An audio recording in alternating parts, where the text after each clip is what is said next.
How many times have you heard about how this or that midterm race is tightening or closer than expected? It's going to come down to the wire. But is that media spin or is it real? You know, a blowout isn't good television or clicky. So are all these races really surprisingly close? And both words there are important because we expected some to be nail-biters. Polling has always had Utah Republican Senator Mike Lee cruising to a re-election victory, for example. But a new poll has many in the media spinning, like this from the Daily Caller. Mike Lee locked in surprisingly tight Senate race with Evan McMullin. MSNBC all looking to keep its viewers tuned in with the possibility of a never-Trump independent in McMullin seemingly doing the impossible.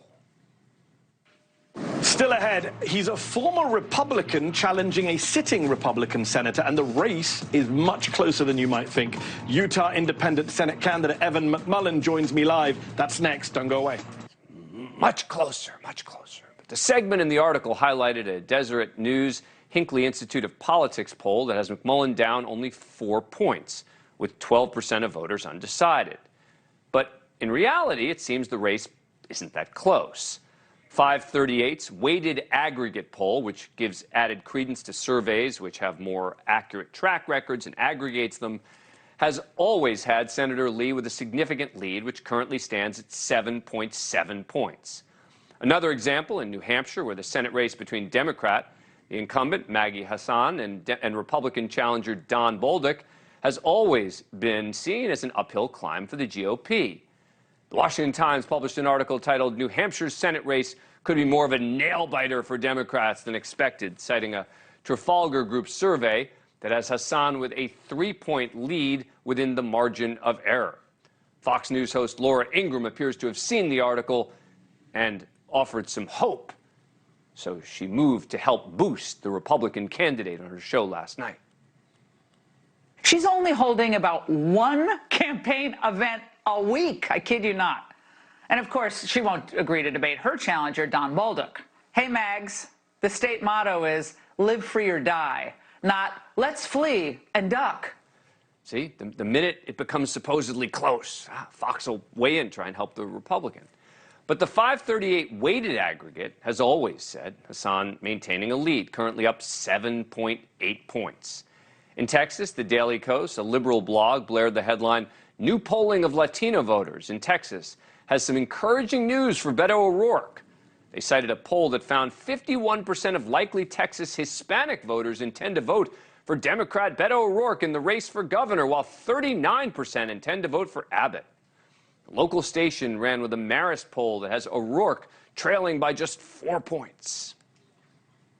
New overnight, the latest poll numbers dropping in the race for governor, and Greg Abbott and Beto O'Rourke are nearly neck and neck. But 538's weighted aggregate poll has Abbott's lead currently at 7.2.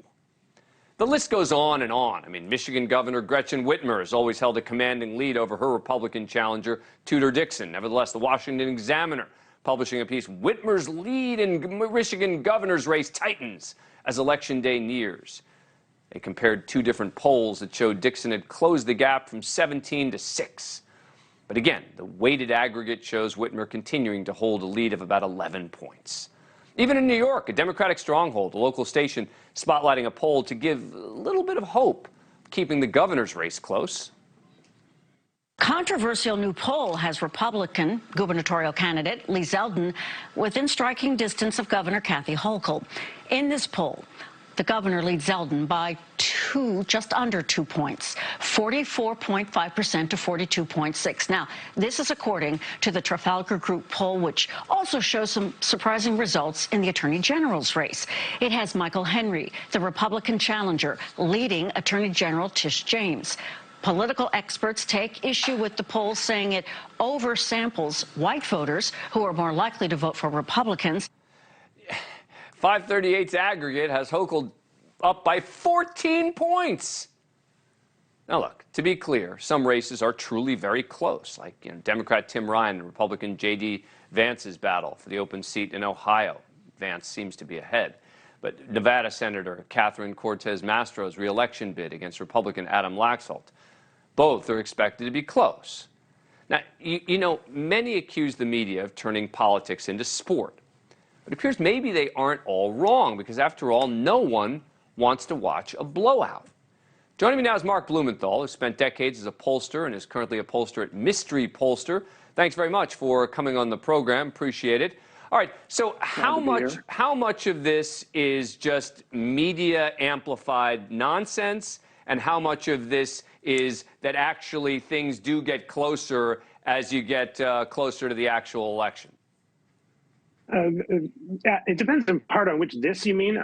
I think the part that you're talking about, the surprisingly close, the poll, the shock poll that shows a race suddenly one candidate surging or declining, that sort of thing is often exaggerated.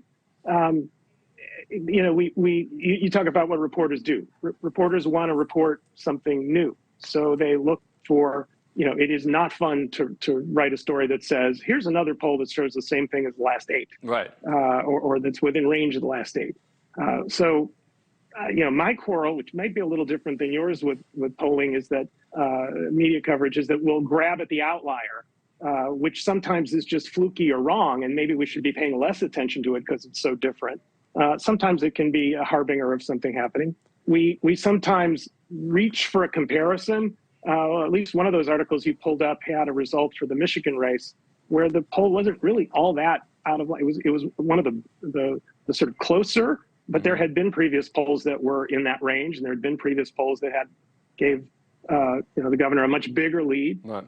And sometimes we just ignore sampling error. We ignore the random noise that's part of polling, and we make a small difference into a big one. So talk to me about which of the current races. You know, every time they use the word surprising, right? Surprising and shock, stun, right, et cetera. You know, which is the race that to you is truly surprising that it's closer than expected? I'm not sure I'm going to give a very satisfying answer, so I'll offer that up front.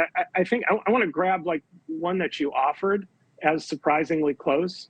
As compared to the 538 average. I think it was Hassan who had in the poll quoted like 48, and the 538 average gave her 50.